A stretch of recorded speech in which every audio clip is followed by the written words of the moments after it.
Sí. Yes, I know exactly when he arrived. The exact year, 1994. I was stuck on a novel called The Brew of Preston, and then decided the best solution was to put it aside and write something else. That something else is The Shape of Water, based in the fictional Sicilian town of Vigàta. It's early on in 1994, and Sicilian-born Camilleri is 67, a pensioner who's white-haired, balding, with glasses and a raspy voice, often seen with a cigarette in hand. He's recently taken up writing again, doing it at night in a small room surrounded by books. He's not had much commercial success, but he loves storytelling. Speaking in the 2014 documentary Montalbano and Me by Rai Fiction a few years before his death, he credits his grandmother with teaching him the art. Nonna Elvira. Grandma Elvira is someone to whom I owe a lot. She used to make up words and you had to figure out the meaning of what she was saying. She had such a great imagination. She opened up mine. It's also reported the author's father, when he was on his deathbed, urged Camilleri to write his stories down. And Camilleri certainly learned useful techniques from the many years he spent in his previous career in film and television, as he told the BBC in 2012. The theatre taught me a lot about dialogue, but it was my TV experience that taught me the art of writing a detective story. I was a producer for Italian television of 30 episodes of Inspector Montalbano and worked closely with a screenwriter. This writer used to buy 5 copies of the same novel, and in a novel there's a storyline A that starts and stops, then storyline B that starts and stops, then C. My co-writer tore the pages and put them all in order. He reconstructed the novel to suit TV. I took careful notes of what he was doing in 1960 and learnt the art of writing the mystery novel. And Camilleri certainly wasn't afraid to take chances and defy conventions, according to John Hooper, Italian correspondent for The Economist, who spoke to the BBC after the author's death. He was an innovator by nature, and one of the things that he did was to do a detective series involving a woman detective who was an expert in the martial arts. And this was in 1960s Italy, which was quite an adventurous thing to be doing. So why not be adventurous in retirement? Camilleri's The Shape of Water, featuring Inspector Montalbano, differs from traditional detective stories because loose ends aren't always tied up neatly. In truth, there are few cases that are resolved with definite certainty. And in Italy, there is no longer even the certainty of punishment. So at this point, the poor crime fiction writer begins to ask himself some questions. He says, do I really have to be the one to sew the torn fabric of society? Why is this up to me? Is it fair for me to declare this person guilty beyond reasonable doubt? Let's leave him with an alternative, so it's difficult to reach an absolute truth. Now, you can't have a crime thriller based in Sicily, the island off the south coast of Italy, without mentioning the mafia. But again, Camilleri goes against previous traditions by refusing to put organised crime front and centre in his work. In most of the Montalbano novels, there is always a page or two where he meets a member of the mafia, but it is marginal. Not that I'm trivialising the problem. Not mentioning it would be hypocritical. The problem exists, and it is important. Fiction somehow gives them a noble character. Take, for example, The Godfather. Marlon Brando's incredible performance makes us forget there is someone ordering killings by the dozen.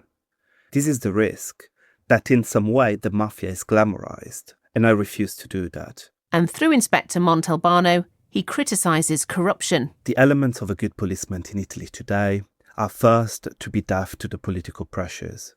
The second, sometimes refusing to obey an order is a virtue, not a sin. The third, loyalty to your vocation and to those virtues that made you a policeman. That's it. Camilleri paints vivid pictures of the Sicilian landscape and coast, perhaps echoing his many happy childhood memories of splashing in the sea. But food also plays a large part in The Shape of Water and later novels, as this excerpt from one of the Inspector Montalbano books shows. In the fridge, he found a bowl of caponata, whose scent filled the soul, and a plate of little wild asparagus, the kind that are bitter as poison, dressed only in olive oil and salt. In the oven was a loaf of wheat bread. He laid the table on the veranda and enjoyed himself. È proprio volontario. It is absolutely deliberate, highlighting how he loves to eat. He loves life. There is a beautiful saying, primum vivere deinde philosophare. First you live, then you philosophize. For Montalbano, it could be first you live, then you investigate.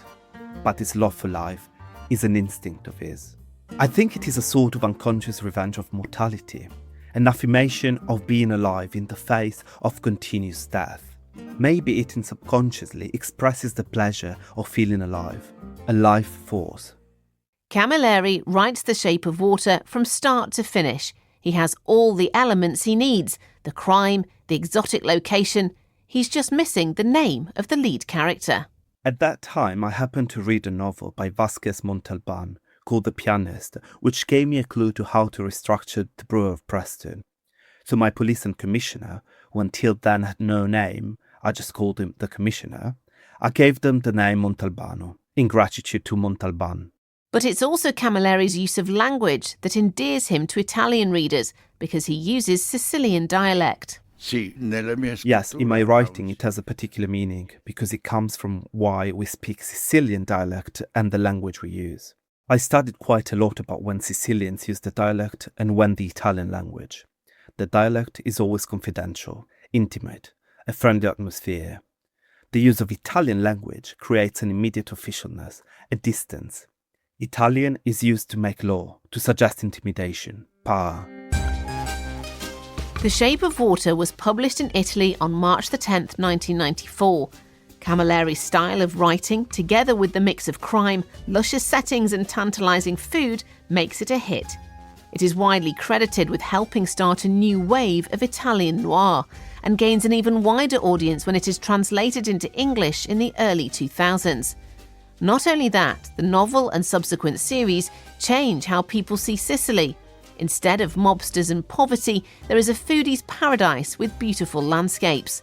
The so-called Montalbano effect is even reported as boosting tourism on the island. Here's John Hooper from The Economist again. It brought out the beauty of Sicily, the lifestyle that the detective had. He had a house that looked out onto the sea, enjoyed his food, and operated in these beautiful towns with their gorgeous Baroque architecture, and all of that proved captivating. Camilleri continued to write Inspector Montalbano mysteries over the next 25 years, but he was nonchalant about their commercial success, as shown in that 2014 Rye Fiction documentary. È proprio volontario. My success came late, by which point many things seemed unimportant, so it didn't change my life at all. But it certainly changed the world of literary fiction. The Montalbano books have achieved worldwide sales of at least 25 million and have been translated into 120 languages, whilst the adapted TV series has been shown around the world. Andrea Camilleri died in 2019, aged 93. Witness History was produced and presented by me, Jen Dale.